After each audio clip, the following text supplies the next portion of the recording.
28 तारीख से पिपरा ये मंदिर पे जो है आप लोग आमरण अनशन पे बैठे हैं मंत्री जी के साथ, क्या मामला है, किस तरह की मांगे हैं? देखिए, यहाँ विगत एक माह पहले पुजारी जी द्वारा जिला प्रशासन को ज्ञापन के माध्यम से जानकारी दी गई थी कि मंदिर के जमीन पे कुछ आए तत्वों द्वारा अतिक्रमण किया गया है, जो कई सालों के बाद जानकारी देने के बाद भी कोई भी कार्रवाई नहीं हो पाई। उसके विरोध में पुजारी जी एक संत महात्मा होते हुए कल से आमरण अनशन पर बैठे थे।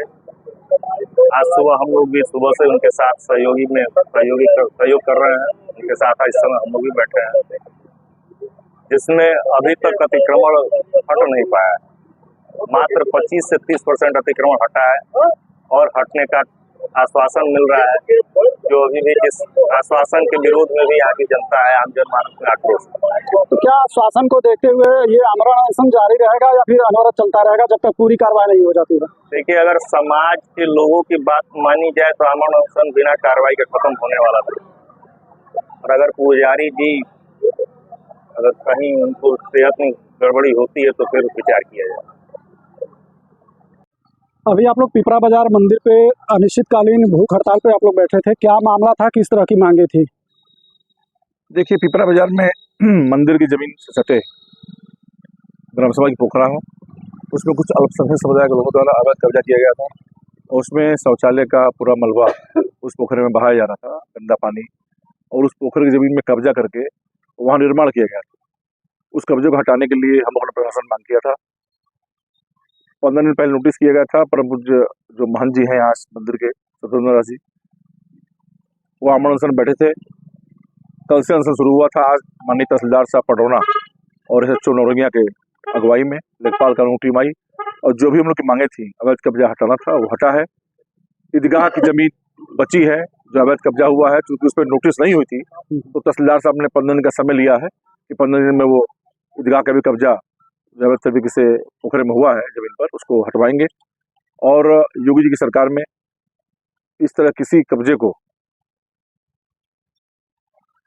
विश्व हिंदू महासंघ का ही बर्दाश्त करेगा। ये लड़ाई जारी रहेगी। मंदिर, पोखरे की जमीन, नदी नाले की जमीन पर जो भी इस तरह का अतिक्रमण करेगा उसके खिलाफ कार्रवाई होगी। वही कार्रवाई आज बुलडोजर की हुई है। बुलडोजर चला है, अवैध कब्जा हटा है। अब कल BDO पडरौना के कुशल नेतृत्व में पोखरे की सफाई होगी। जलकुमियां है, पानी गंदा है, उसको साफ करेंगे लोग, और पंपिंग सेट चला के वहाँ पानी की सफाई भी होगी। मूर्ति विसर्जन होना है, क्योंकि उस गंदगी मूर्ति विसर्जन नहीं हो पाता, उसकी व्यवस्था प्रशासन कर रहा है कि मूर्ति विसर्जन बढ़िया से हो जाए और पोखरे की सफाई हो जाए। वही कार्यक्रम आप जब बुलडोजर चला है, अवैध कब्जा हटा है, अनशन समाप्त हुआ है, और आज बुलडोजर सामने खड़ा है सफाई अभियान करने के बाद। ईदगाह की जो जमीन है उसकी बात करें तो 15 दिन बाद अगर ईदगाह पे कार्रवाई नहीं होती है तो आगे आप लोग क्या करेंगे? देखिए, योगी जी की सरकार है, मामला पूरा परम पूज्य महाराज जी के संज्ञान में है। निश्चित रूप से इस तरह के अवैध कब्जे हटने ही हैं। जो उनकी जमीन है उस पर निर्माण करें होगा। जो अवैध जमीनें हैं उस पर किसी प्रकार का अतिक्रमण, वही पोखरे की जमीन पर अतिक्रमण करके ईदगाह बनाना इस सरकार में संभव नहीं है।